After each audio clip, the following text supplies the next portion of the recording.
Kuyambira 268 AD, Kaisala, amene anali mfumu ya Chiroma, anakhazikitsa lamulo lokakamiza amuna kulowa usilikali. Komabe amuna ambiri sanali okondwa, ndipo ambiri mwa iwo anatenga mabanja awo kuthawira kutali. Pofuna kuthana ndi vuto limeneli, boma la Kaisala linaletsa aliyense kuchititsa ukwati kapena chinkhoswe. Munthu aliyense wopezeka kuchita zimenezi ankamupha pomudula mutu. Ndiye panali wansembe wina wotchedwa Valentino, amene sanali okondwa ndi lamulo limeneli. Iyeyu anamva kumadalitsa maukwati komanso zinkhoswe za anthu mwachinsinsi. Atamuzindikira, asilikali a Kaisala anamugwira mchaka cha 270 AD, ndipo mapeto ake anamupha pomudula mutu. Asanaphedwe wansembe ameneyo, panalinso akhristu ena awiri a dzina ngati lomweli, amenenso anaphedwa ndi mfumu yomweyi. Mwachidule ndikuwuzeni kuti amene ankadalitsa maukwati mobisayo anali wansembe wochokera mu mzinda wa Roma, ndipo dzina lake anali Valentino. Panalinso Valentino wina, bishop wochokera ku dera la Terni m'dziko la Italy, amenenso anaphedwa ndi Kaisala. Komanso panali Valentino wochokera ku Africa, amenenso anaphedwa ndi mfumu yomweyi. Dziwani kuti anthu atatu onsewa mayina awo anali Valentino. Onse anaphedwa pa tsiku la 14 February, koma mu zaka zosiyana. Tiyerekeze kuti Valentino wa ku Africa anaphedwa mchaka cha 268 AD. Valentino uyu, bishop wochokera ku Terni m'dziko la Italy, anaphedwa 269 AD. Komanso wansembe ameneyu wochokera mu mzinda wa Roma, amene ankadalitsa maukwati komanso zinkhoswe mobisa, anaphedwa mchaka cha 270 AD. Koma onsewa anaphedwa pa tsiku la 14 February. Mu nthawi imene ankaphedwa anthu amenewa, Aroma anali ndi holiday ina yake imene inkachitika pa 14 February, imene inkatchedwa kuti Lupercalia Festival. Holiday imeneyi inali yachikunja. Anthu ankakonda kumwa mowa, kuchita chigololo, kusuta fodya ndi zinthu zina zambiri. Koma mwambo waukulu umene unkachitika pa tsiku limeneli unali raffle draw. Anthu ankasankha atsikana amene akuwafuna pa tsiku limeneli la raffle draw. Chimene chinkachitika, mayina atsikana ankalembedwa pa kapepala nkuyikidwa m'bokosi. Ndiye panali munthu wina amene ankachita maere. Ndiye akachita maere choncho, amuna ambiri ankawina atsikana okongola pa tsiku limeneli, nkumakasangalala nawo ku nyumba kwawo. Tiyerekeze lero ndi 14 February kuno ku Malawi. Ndiye kuti anthu athamangira kulimbi, ku Blantyre, ku Zomba, kandi ku Mulanje, Lilongwe, Zuzu ndi madera ena, kupita kumene koko ndithu kukayang'anira raffle draw. Ndiye umasankha kapepala m'bokosi. Kapepala kaja kakuza kuti ayi amene ndi Rufi Banda. Ndiye kuti Rufi Banda atuluka akupatsani inu ndithu kuti mukadye ku nyumba kwanu kapena kusangalala kunjena iliyonse. Holiday imeneyi, Lupercalia Festival, yakhale kuchitika mpaka mchaka cha 496 AD, pamene Papa Gelasius, amene I think dzina lake anali Papa Gelasius. Papa ameneyu ndi amene anayithetsa holiday imeneyi, ndipo anakhazikitsa St. Valentine Day. Pachichewa timanena kuti Valentino woyera.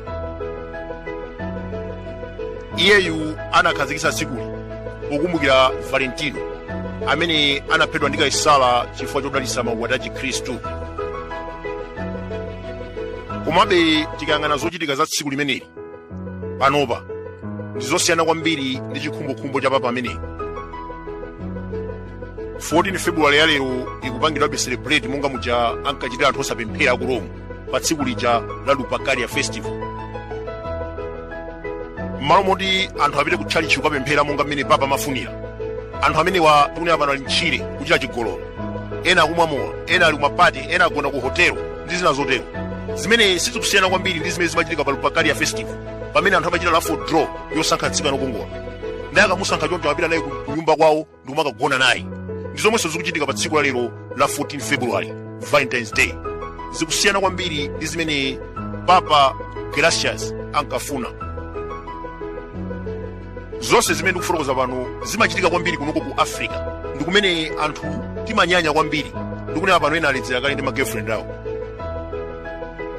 Inu mukudziwa kuti anthu aku Africa kuno timangotengeka ndi zina zilizonse chifukwa atsamunda anatipanga brainwash beyond repair. Ndikupasa chisanzo kunena kuti kumayi kuno kalekale tinali ndi mbona amene ankalankhula ndi mizimu ya makolo, kuchita maloso osiyanasiyana, ankayitanisa mvula mu nthawi imene kuli ng'amba, koma sinaonepo anthu atakhazikitsa tsiku lomukumbukira. Chifukwa chake ndichonena kuti ndi munthu wokuda, amamuona ngati munthu wopanda ntchito.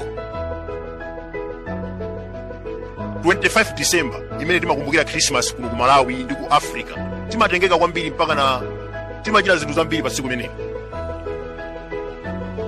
Koma mukafufuza bwinobwino mudzapeza kuti 25 December ndi tsiku limene Aroma ankakumbukira mulungu wawo wotchedwa Satana.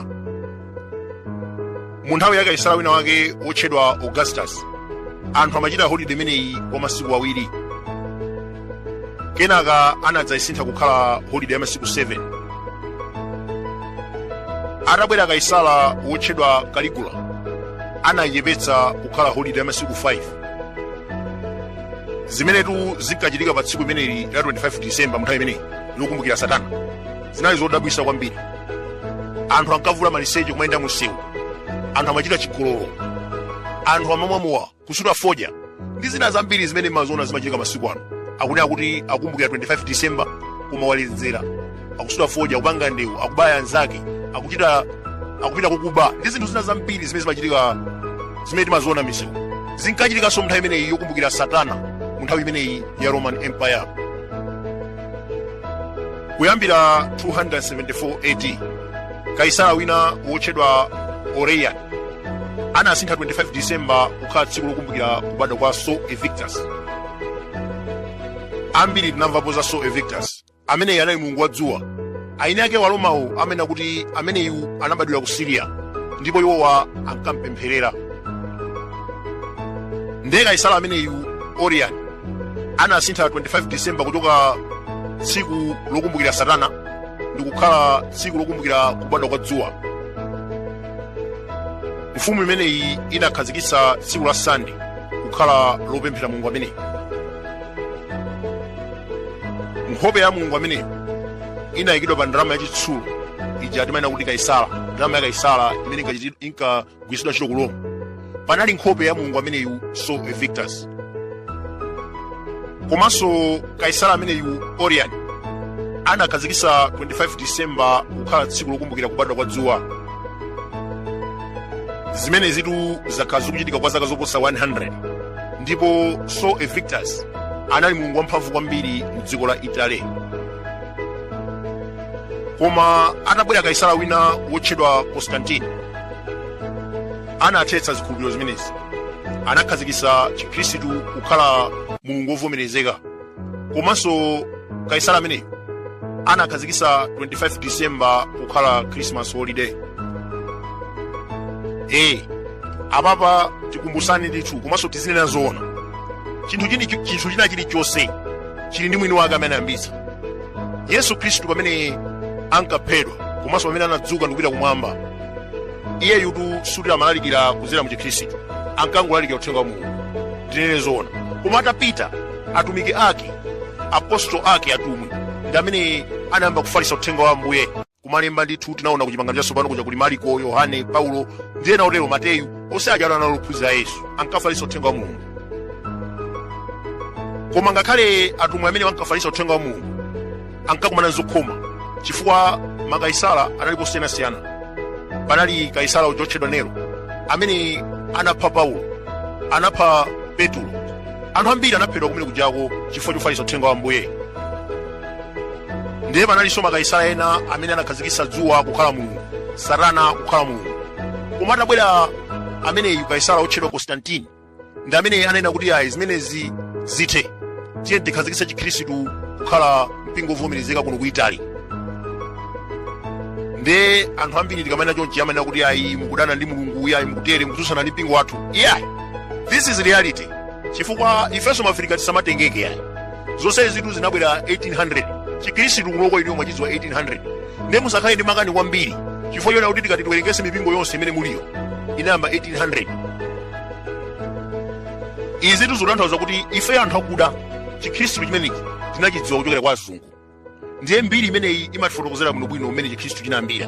Amene anayambisa chikhristu anali Kaisala uja otchedwa Constantine, amene anathetsa kuna kuti anthu inu akuitali musiye kupempherera dzuwa, amene mulungu wotchedwa Sol Invictus zithe. Tsiku la lero la Sunday muzipempherera chikhristu.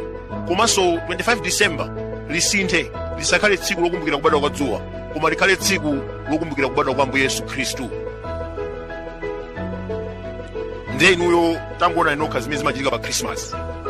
Anthu amamwamuwa kuno ku Malawi, kuchita chigololo, kuba, kuphana ndi zinthu zina zambiri zoyipa. Mu nthawi ya Roman Empire anthu akamakumbukira Satana komanso Sol Invictus ankachitanso chimodzimodzi mmene amachitira anthu masiku ano. Zimene zikuonesera kuti chiwanda cha Satana chinakhazikika pa tsiku limeneli la 25 December